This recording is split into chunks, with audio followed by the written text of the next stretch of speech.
mind, as always, this investigation is ongoing and active. We're literally starting the second day of the investigation, so we are following up leads today, interviewing people, looking at video, things of that nature, so it is still a very active investigation.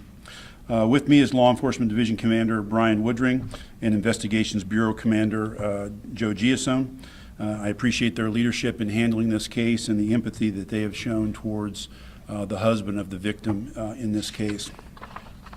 On Tuesday, deputies responded just after 10:30 a.m. to the Rodeway Inn Hotel located at 1710 South Tamiami Trail in Venice for the report of an unconscious woman. According to the woman's husband, he called and sent several text messages, but was unable to contact her. The husband went to the hotel where his wife was employed and found her severely battered and bruised inside of the hotel room. The victim's husband and others attempted CPR on the woman. However, she did not regain consciousness at the time that she left with paramedics. Less than 5 minutes after deputies received that initial call, Sheriff's Office received multiple reports of a suspicious white male acting erratically at the corner of Alligator Drive and South Tamiami Trail. The distance from the Rodeway Inn to that location is approximately 2 miles. When deputies made contact with the man in the intersection, he was literally speaking in tongues, acting very erratic, combative, and was clearly under the influence of narcotics or some type of stimulant. It took 5 deputies to take him into custody, and we placed him into custody under the Florida Marchman Act. For those who may be unfamiliar with the term, a Marchman Act is a Florida statute that allows law enforcement to take someone into custody who is abusing drugs or alcohol and appears to be a danger to themselves or to others. The man was taken to the hospital for observation. Detectives identified him as 30-year-old Stephen Havruka of Venice. You can see a series of his past mugshots on this poster to my left. As detectives began their investigation, they reviewed surveillance that captured Havruka enter the hotel room where the victim was discovered. Hotel management confirmed Havruka had been staying in room 209 for approximately 6 days. A search warrant was executed on room 209, where detectives recovered evidence from the aggravated battery. A canine deputy also assisted in the investigation, and with the support of his canine, recovered Havruka's shirt and watch in a wooded area to the south of the hotel where he fled after the incident. Late last night, unfortunately, the victim passed away. I can just tell you as a husband, I cannot imagine what this victim's husband is going through right now, having tried to contact her, not been able to contact her, and then obviously he was the one who found her unresponsive in the hotel room. Because of her passing late last night, we have elevated this incident to a homicide. Not to our surprise, Havruka was uncooperative when interviewed. However, through the investigation, detectives have learned that Havruka did not know the victim. I can only imagine that he may have spent his days perhaps observing her at the Rodeway Inn where she was employed and he was staying. As you can see, Havruka is extremely familiar with law enforcement. He is a convicted felon with 34 prior felony charges and 19 felony convictions. He also has 16 prior misdemeanor charges and 10 misdemeanor convictions. He has served time in prison on 4 separate occasions. Havruka's prior crimes range from vehicle burglary, criminal mischief, possession of burglary tools, motor vehicle theft, battery, domestic battery by strangulation, burglary with a battery, battery of a detained person, battery of a person 65 years or older, and tampering with a witness, to name a few. There is no other way to describe Mr. Havruka. He is an animal. He also has tattoos that depict his certain symbols of white supremacy that you can see on the poster board that we have here, and his neo-Nazi alliances. As I mentioned earlier, this is one of the most egregious recent crimes that we have had here in Sarasota County. The victim in this case was doing her job, was certainly terrorized, battered, and now is deceased.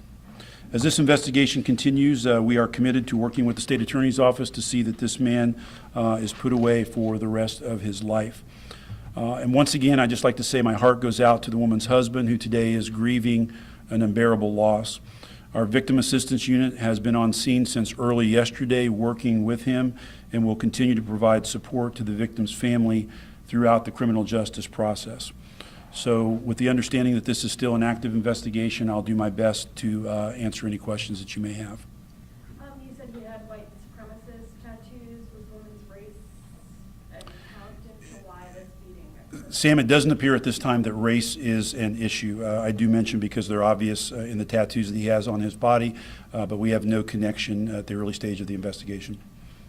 Sheriff Hoffman, seeing how many times he's been in and out of jail, knowing that it eventually leads up to this crime, I guess, what do you have to say on that? It's terrible. I think most of you know I'm a former prosecutor, and it looks like many of these crimes were prosecuted, and he got prison time for them. So as this starts to kind of unfold, Kim, we'll look at some of the circumstances, but he's done 4 stints in prison.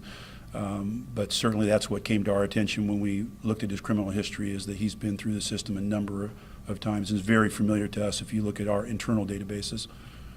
So he legally got out of the jail? Yeah, he's not. He was released from jail, registered as he is supposed to do, and served his time. Yes, Tim. Going back on what they're saying, I know the state attorney's office recently just released him. What are your thoughts on that? Yeah, I believe that was on a domestic battery case, and I believe it was a relative that he battered, and they declined the case.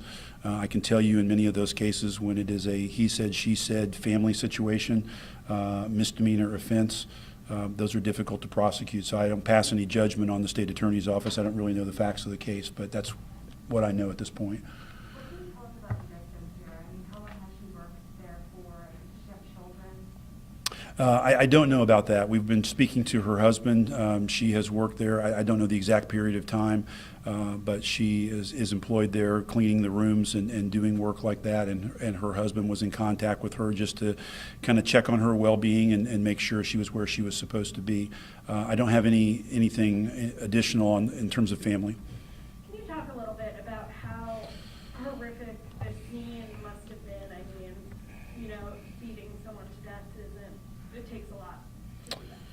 Certainly. So obviously, you know, again, early stages of the investigation, but it was a bloody scene, and I can't imagine what the victim's husband had to do to try to perform CPR, see his wife in the condition that she was in. It's as a spouse, it's your worst nightmare, particularly when you've set up this you know, text messaging to kind of like we all do with our spouses, right? To check on them and make sure they're where they're supposed to be and that they're okay. It's no homicide scene is pleasant, Sam, but certainly when a spouse is the one that finds you and has to take the CPR instructions from dispatch, I can't imagine how difficult that was for him. You know, especially, I mean, you're saying this man didn't even know this woman, you know, I mean, to put that kind of force into someone you don't know, I mean, how awful is that for, you know, a officer to witness? Well, certainly any homicide is bad, but you know the reason we're kind of doing this press conference is to let everybody know that we have the person in custody. It is a you know, kind of a random event with her, and there's not a danger to the public, but it does underscore all of us needing to be aware of our surroundings and our safety at all times, male or female. The door to the room was open, is our understanding, and he went in while she was working in the room. So you can always be a victim, and you should always be aware of your surroundings and what's going on, but it does appear to be random at this time, Sam. And the fact that he's been in jail so many times, is it at all preventable, or was there something that could have been done beforehand that maybe kept him in jail, or? Yeah, that's a good question, Tim. And you know, when we have to look at the individual cases there, and the fact that he did 4 stints in prison, he has been on probation, he has been on parole.